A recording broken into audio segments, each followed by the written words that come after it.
Sungguh Allah sangat ridho ketika seorang hamba itu makan ketika sesuap nasi dia muji Allah, ketika minum seteguk nasi dia muji Allah. Itu kalau orang diridhoni Allah itu wali betul. Itu untuk jadi wali itu gampang, kamu makan ridho, kamu nginjak buminya Allah ridho seneng, kamu hidup keseharian aman seneng. Nah ini supaya sampean kita semua ngaji betapa panduan Rasulullah untuk menggapai ridho Allah itu banyak yang keseharian sekali. Saking kesehariannya banyak dalam hadis dan itu sahih. Nabi menyebut hal-hal yang keseharian. Hatta ma tas'alu fi imra'atika, kamu punya uang kemudian istri kamu bisa makan itu ibadah. Bahkan sebagian ibadah itu dicontohkan Nabi yang akhirnya diprotes sahabat. Yaitu wafi buti ahadikum sodakoh, kamu menggauli istri kamu itu ya sodakoh. Sampai sahabat bilang yang benar ya Rasulullah. Ayati ahaduna syahwatahu wa huwa lahu ajrun. Masa urusan biologis, urusan syahwat kemudian dia dapat pahala. Nabi menjawab, alai salawadu'aha fi haramin akana alaihi wisrun. Bagaimana kalau dia meletakkan ke yang tidak benar itu kan dosa. Nah, hal-hal seperti ini yang saya ingin teman-teman semua saya juga agak ingin ngaji demi Anda juga agak ingin. Itu dosa sekali ngaji kok pesanan kelompok tertentu itu enggak boleh. Islam itu untuk semua. Jadi ya cuma karena di depan saya jenengan ya seakan-akan jenengan korbannya.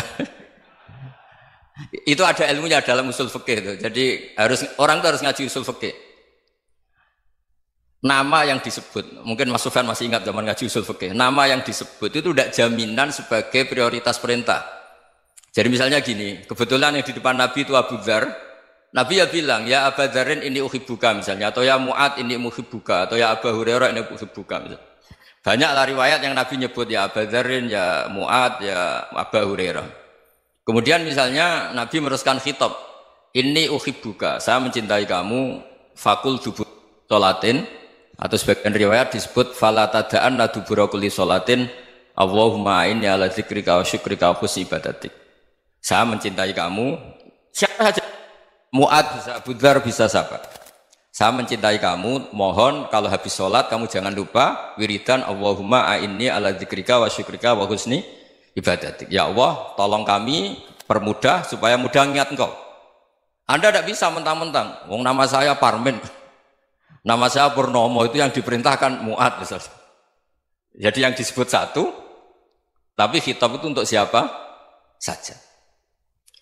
Saya teruskan ya. Jadi saya mohon semua kita melakukan kebaikan itu kalau dalam kaidah fikih disebut al yakin la yuzalu bisyak. Banyak kebaikan yang kebenarannya itu 100%. Tidak punya efek samping ke pihak lain, ke kelompok lain, ke komunitas lain.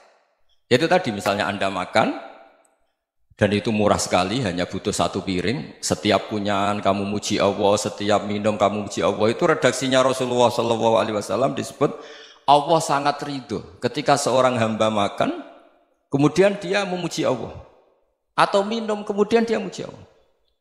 Logikanya gampang, negara seperti ini yang kamu harapkan bentuknya kayak apa, mertua, ipar, komunitas, tetangga. Itu nyata terjadi itu kan belum pasti. Sementara yang mesti terjadi adalah kamu butuh makan, kalau tidak mati.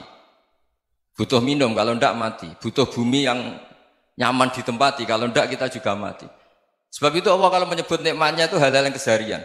Alladzi at'amahum min ju'. Allah itu siapa? Allah itu yang menciptakan kamu bisa makan. Tidak berlebihan. Allah itu yang menciptakan kondisi sosial itu ideal. Zaman Nabi itu ya ada orang munafik. Orang-orang pilihan Allah itu juga diuji orang sekelilingnya yang macam-macam. Semua diuji sesuai konteks zaman dan waktu. Nah, tapi ada ibadah-ibadah yang selalu disarankan Nabi. Sampai Nabi itu pernah ditanya, ayul Islam ya khairun ya Rasulullah, Islam terbaik itu gimana? Jawaban Nabi itu unik. It'amut to'am. Islam terbaik itu ya makan-makan, santai-santai. Ketika Allah menyebut beberapa kebaikan, falak tahamal aqobah wa ma adrokan apa? Mal aqobah. Terusannya apa? Fakku raqobah. Terusannya apa? Au it'amun fi yaumin di masghubah. Atau acara makan-makan itu juga Islam. Kenapa? Ya bayangkan kalau tidak ada makanan, kita mati kan? Kondisi sosial tidak ideal tuh Anda masih gak apa-apa. Tapi kalau Anda tidak makan, Anda tidak minum, kamu punya istri cerewet masih bisa hidup, punya mertua cerewet masih bisa hidup. Tapi kalau tidak makan bisa mati. Berarti penting mana istri sama makan? Penting mana? Makan. Semoga istri Anda dengar, nanti kamu disuruh makan tapi pulang deh. Itu kalau dibahasakan makan masih memahami. Penting mana nasi satu piring dengan istri. Nggak ada nasi mati, nggak ada istri belum mati. Penting mana? Gak berani jawab kan?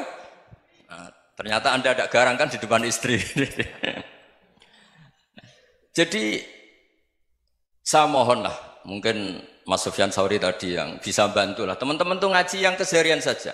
Karena kita nyari ridha Allah itu berdasar firman Allah. Dan firman Allah itu menyebut keseharian itu riang, gampang. Yaitu tadi misalnya wa min ayatihi manamukum bil laili wan nahar. Termasuk ayat-ayat Allah itu kamu tidur. Maka dulu itu ada guyonan, ada tokoh Mu'tazilah, kelompok dalam Islam yang berpikir manusia itu bisa menentukan ikhtiarnya sendiri. Karena saya bisa duduk, ingin berdiri, berdiri. Karena kelompok ini nggak terima kalau semua kehendak Allah, nanti bagaimana kalau semua kehendak Allah kok ada hisab ya, ada sanksi. Lucunya itu dia akhirnya ini cerita ya, mencintai seorang perempuan cantik sekali. Dan itu dia menjadi ahli sunnah itu oleh hal-hal yang sepele. Karena istrinya cantik, ya namanya suami istri itu hubungan intim. Terus ditanya, Mas masih ingin lagi? Masih. Silahkan diulang lagi. Wah ya tidak bisa. Katanya manusia bisa menentukan yang diinginkan. Itu tobat itu. Itu nggak bisa ditobatkan Mas Sufyan Ats-Tsauri. Orang cantik yang mudah nobatkan orang itu orang cantik. Segampang itu. Akhirnya kita tahu. Makanya kalau dalam kitab Hikam itu disebut al-aqil mayyakul madza yaf'alu wa hubi wal ghafil mayyakul madza af'al. Orang yang punya akal karena sadar ini wilayah Allah, semua milik Tuhan. Itu dia tiap hari berpikir, besok Allah akan melakukan apa terhadap dunia ini. Kamu merencanakan sesuatu mau plesir, ternyata gempa. Mau wisata ke Rusia, ternyata perang. Kamu tidak pernah tahu apa yang akan terjadi besok. Wa ma tadri nafsum madza taksibu ghadan. Tapi anda semua kita ini sering punya jadwal permanen. Makanya saya kalau diundang siapa saja, sana takdir. Yang jelas Gus ini acara penting. Ya masih acara penting nak pangeran ngersakno piye. Kok ape dadi pangeran, kamu kok mau jadi Tuhan. Itu kadang ya kiai. Penting Gus acara ini jenengan harus memastikan bisa. Loh kamu itu yang ngajarin tauhid, sesuatu itu biadillah kok bilang-bilang apa pasti. Kalau saya terus tak tobatkan loh kamu kata saya. Ya kalau gitu Gus bilang insya Allah. Wah itu hati saya, fisik saya, roh saya sudah bilang insya Allah. Tidak usah kamu latih kata saya. Nah hal-hal tauhid keseharian itu gampang sebetulnya.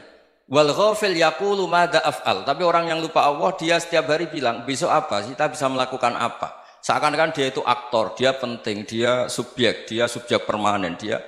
Padahal kita ini hanya objek kehendak Allah Subhanahu wa taala. Karena kita yakin sesuatu yang terjadi di alam raya ini kita tidak bisa apa-apa. Makanya saya sering ngaji, sering bilang saya. Ketika Anda mensifati Allah, dia yang menghidupkan.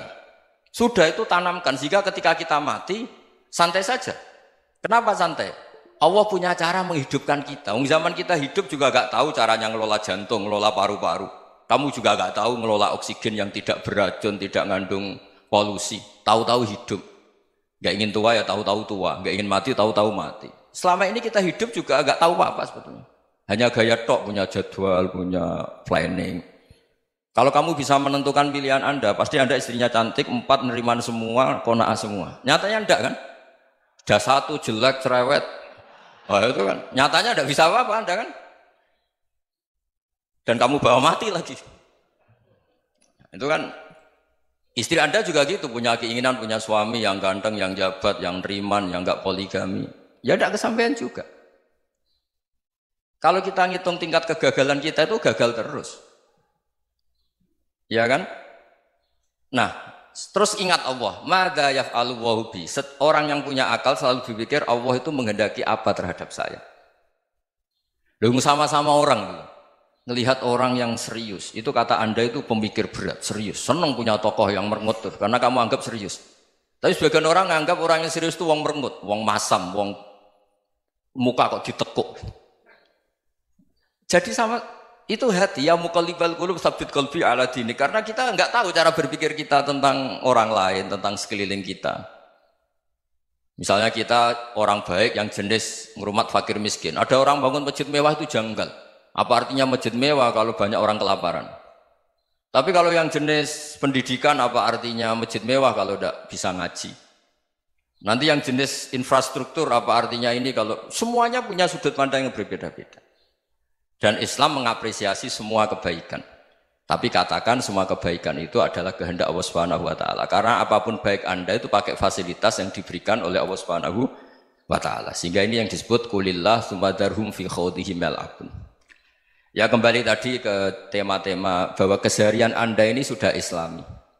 Saat Anda tidak bisa melakukan apa saja. Saya sering ada jenazah, biasanya kalau tetangga meninggal saya sering disuruh ngelepas. Saya bilang orang ini baik. Karena sering ngelamun di rumah, sering nganggur di rumah. Ditanya sama anaknya, kenapa Gus nganggur baik? Ya kalau dia nganggur artinya juga agak berbuat sesuatu yang maksiat kan? Ya kan? Orang nganggur di rumahnya ya tidak bunuh orang, tidak maling, tidak korupsi, ya namanya nganggur di rumah. Lah cuma istri cara pandang nganggur gak menghasilkan uang itu. Tapi juga gak menghasilkan kriminal kan? Jadi sebenarnya Islam itu cara, makanya kalau sampai ngaji usul fikih itu ada kitab usul fikih, namanya Lubul Usul, itu terkenal sekali di pesantren itu. Itu kalau ngapresiasi keseharian itu luar biasa. Izma min mubahin illa wa yatahaqqaqu bihi tarku haramimma. Karena keseharian yang mubah saat Anda lakukan itu ada kehebatan yang luar biasa, yaitu meninggalkan haram. Makanya dulu banyak orang-orang alim ketemu temannya itu guyon sampai semalaman. Itu biasanya yang semangat Islam itu kiai kok tidak tahajud, kiai kok tidak witir. Orang yang sedang mapan uangnya banyak, malam itu tidak kelayaban itu sudah luar biasa. Melawan nafsu supaya tidak maksiat itu sudah luar biasa. Supaya lupa guyon sama temannya semalaman sampai subuh. Gejolak-gejolokan ngenang zaman miskin, zaman kuliah gak jelas, zaman apa. Melihatnya jangan tarkut tahajud. Seperti ini meninggalkan tahajud, tapi meninggalkannya ini talkul muharramat. Jadi kayak apa hebatnya? Sehingga Imam Ghazali punya riwayat yang agak unik. Hatta takuna ibadatu akhiri hadil ummah iku an-naum. Sehingga suatu saat ibadah terbaik umat ini itu tidur. Itu kan riwayat kontroversi. Ketika Imam Ghazali tanya, kenapa iya? Kenapa kamu mulai keluar dari rumah itu sudah banyak maksiat, melihat perempuan yang enggak mahram, melihat fenomena. Tapi kalau kamu tidur itu enggak melihat apa-apa. Tapi juga kamu jangan nganggap tidur itu ibadah betul. Saatnya melakukan fardu ain malah masih tidur. Tapi itu sudut pandang yang menjadikan kita Islam itu gampang. Jadi saat Anda tidak bisa aktivitas apa-apa, misalnya ada beberapa orang yang lumpuh. Lumpuh itu memang nggak bisa Jumatan, nggak bisa ibadah, tapi dia juga nggak bisa maksiat. Tidur itu memang Anda saat itu tidak bisa tahajud, tidak bisa witir, tapi saat itu ada zina, ada maling, tidak gosipkan orang, tidak bully orang, tidak menanamkan kebencian, tidak hasud. Sehingga tidur menurut Allah Ta'ala wa min ayatihi manamukum billaili apa? Wan-nahar. Karena di tidur itu selain ada unsur istirahat, jaga kestamina, juga ada unsur meninggalkan beberapa keburukan. Nah saya mohon ibadah yang keseharian ini kita jaga. Supaya kita semua baca ayat itu fasih. Fasih itu tertanam di hati. Allah itu siapa? Alladzi at'amahum min ju'i wa amanahum min khawf. Dan Allah kalau cerita di Quran itu anna subabnal ma'a subba thumma syaqaqnal ardhan wa syaqqa fa'ambatna fiha habba wa inaba wa qadba wa zaituna wa nakhla wa hadaika hulba. Kamu tahu saya ini siapa kata Allah? Saya ini adalah Tuhan yang menurunkan air, kemudian ada tanaman banyak. Habba wa inaba wa qadba, ada zaitun, ada tin, kalau orang Jawa mungkin ada tela, ada padi, ada mangga, ada pisang. Sudah. Wa inaba wa zaituna wa nakhla wa hadaika hulba. Ada perkebunan yang lebat. Tujuannya apa? Mata Allahum, silahkan kamu pakai, kamu nikmati. Tapi karena kadang kita ini punya ide-ide besar, tadi untuk syukur saja nunggu punya istri riman, rumah baik, tetangga baik, komunitas baik, semuanya baik baru syukur. Lama-lama nanti ada di surga, syukurnya nunggu surga paling kelas A. Itu sudah ada yang menghuni Rasulullah, kamu nggak boleh di situ. Masa untuk syukur saja? Repotnya Masya Allah. Jadi mohonlah Quran yang kalau Anda hafalkan juz amma itu kan ada ayat-ayat yang kayak tadi. Ya, fal yang dzuril insanu ila ta'ami. Coba lihat apa yang kamu makan ya? Dari mana? Dan untuk mempertahankan hidup kamu keseharian. Jadi jangan kira ibadah itu harus membentuk komunitas yang versi Anda. Ibadah itu harus yang hal yang mulu-mulu. Kesehariannya Anda alami. Loh ini saya tidak bikin-bikin. Saya ngaji bukan karena berdasar pesanan. Itu ayat yang saya baca kan betul ada ayatnya kan. Fal yang dzuril insanu ila ta'ami. Anna sobabnal ma'a sobba. Thumma syaqaqnal ardo syaqqa. Fa'ambasna fiha habba wa inabau wa qadba wa zaituna wa nakhla wa hada'iqa ghulba. Terusannya apa? Mata'al lakum. Silakan kamu nikmati. Mata itu silakan kamu nikmati. Ya kayak sampean dikasih hidangan ya makan. Ya sudah makan. Habis makan ya minum. Habis itu ngantuk ya tidur. Ya sudah normal-normal saja.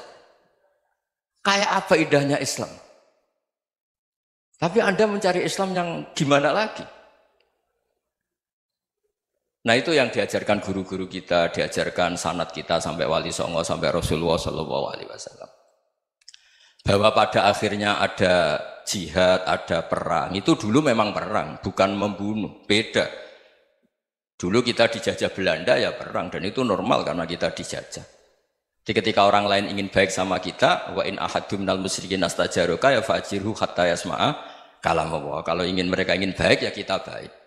Makanya ada istilah musta'man, mu'ahad. Kalau mereka ingin damai, berdampingan dengan kemajmukan ya itu yang lebih baik. Karena memang Islam menghormati proses perdamaian. Wa in janahu lis-salmi ya fajnah lah. Kalau ingin damai ya kita harus